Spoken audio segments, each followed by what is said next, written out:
Hi, welcome to 3 roses kitchen. இன்றைக்கி நம்ம என்ன செய்ய போகிறோம்னு பார்த்தீங்கன்னா ரொம்பவே சூப்பரான சட்னி தாங்க செய்ய போகிறோம். பூண்டு சட்னி எப்படி செய்கிறதுன்னு வாங்க வீடியோக்குள்ளே போய் பார்க்கலாம். அதுக்கு ஸ்டவ் ஆன் பண்ணிவிட்டு ஒரு வானல் வந்து எடுத்து வச்சுக்கோங்க. நான் வந்து நல்லெண்ணெய் வந்து சேர்த்துக்கிறேங்க. 2 டேபிள் ஸ்பூன் அளவுக்கு நல்லெண்ணெய் சேர்த்துக்கலாம். நல்லெண்ணெய் சேர்த்துட்டு இப்போ பூண்டு வந்து சேர்த்துக்கிறேங்க. இந்த பூண்டு பார்த்தீங்கன்னா நான் 4 முழு பூண்டு உரித்து சேர்த்துருக்கேன். இது கூடவே 2 சின்ன சைஸ் வெங்காயம், 4 மிளகாய் வந்து சேர்த்துக்கிறாங்க. சேர்த்துட்டு இப்போ இதை வந்து வதக்கிக்கலாம். பூண்டு வெங்காயம் மிளகாயெல்லாம் நல்லா வந்து ப்ரௌன் கலரில் வர்ற வரைக்கும் வதக்கி எடுத்துக்கலாம். இது வதக்கிட்டு இது கூட சின்ன துண்டு புளி வந்து சேர்த்துக்கிறாங்க.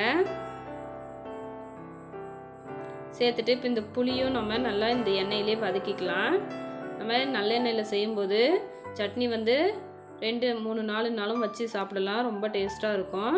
அதனால் நல்லெண்ணெய் வந்து யூஸ் பண்ணிக்கோங்க.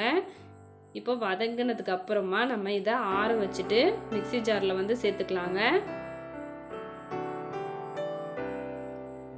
சேர்த்துட்டு தேவையான அளவு உப்பு வந்து சேர்த்துக்கலாம். நான் வந்து கல் உப்பு சேர்த்துக்கிறேன். சேர்த்துட்டு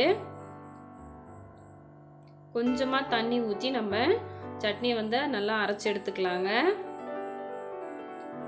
ஃபர்ஸ்ட் டைம் நம்ம சேனலை பார்க்குறது இருந்தால் சேனலை சப்ஸ்கிரைப் பண்ணிக்கோங்க. மறக்காமல் லைக் பண்ணிட்டு உங்கள் ஃப்ரெண்ட்ஸ் அண்ட் ஃபேமிலி மெம்பர்ஸ்க்கு ஷேர் பண்ணிக்கோங்க.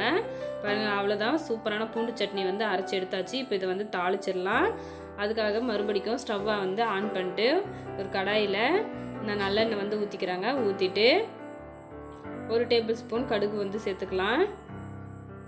கடுகு சேர்த்து கடுகு பொரிஞ்சு வரும்போது ஒரு கொத்து கருவேப்பிலையும் சேர்த்துக்கலாம். சேர்த்துட்டு இப்போ நம்ம அரைச்சி வச்சிருக்கிற சட்னியை வந்து சேர்த்துக்கலாங்க.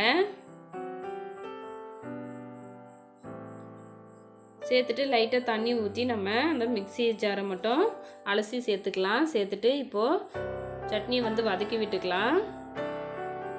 சட்னி நல்லா வதங்கி நம்ம ஊற்றின எண்ணெயெல்லாம் நல்லா பிரிஞ்சு வரும் பாருங்கள். கலரும் நல்லா சேஞ்ச் ஆகி வந்துடும். இந்த ஸ்டேஜில் நம்ம ஸ்டவ்வை வந்து ஆஃப் பண்ணிடலாம். அவ்வளோதான், ரொம்ப சூப்பரான நம்மளோட பூண்டு சட்னி வந்து சூப்பராக ரெடி ஆகிடுச்சு. டேஸ்ட்டும் ரொம்ப அட்டகாசமாக இருக்கும். நம்ம கூட இன்னும் 2 இட்லி சேர்த்து சாப்பிட்லாம். அந்தளவுக்கு டேஸ்ட் வந்து அட்டகாசமாக இருக்கும். கண்டிப்பாக நீங்களும் ட்ரை பண்ணி பார்த்துட்டு உங்களோட கமெண்ட்டு சொல்லுங்கள் சட்னி எப்படி இருக்குன்ட்டு. தேங்க்ஸ் ஃபார் வாட்சிங்.